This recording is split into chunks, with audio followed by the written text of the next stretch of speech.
Берберинът е растителен алкалоид, който се извлича от кората на дървото Берберис аристата. Той се използва в традиционната китайска и аюрведическа медицина от векове за лечение на различни заболявания. Направените научни изследвания също подчертават множеството му ползи за здравето. Клинично доказано е, че след приема на берберин се наблюдава значително подобрение на метаболитните маркери. Берберина активира аденозин монофосфат, активирана протеин киназата, АМПК, който е главен енергиен сензор на клетките. Когато АМПК е активиран, клетките поемат повече глюкоза, изгарят повече мазнини и произвеждат повече енергия. Това води до подобрен метаболизъм и по-ефективно използване на глюкозата.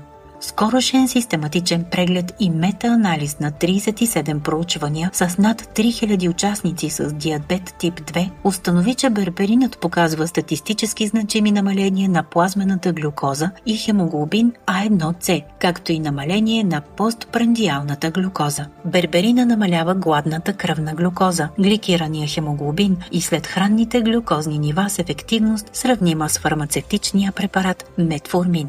Рандомизирано контролирано проучване, публикувано през август с 90 участници, приемащи еднакви дози метформин и берберин 2 пъти дневно за 12 седмици. И двете групи имаха сравними намаления на хемоглобин А1C, като берберинът го намали с 0,31%, а метформинът с 0,28%.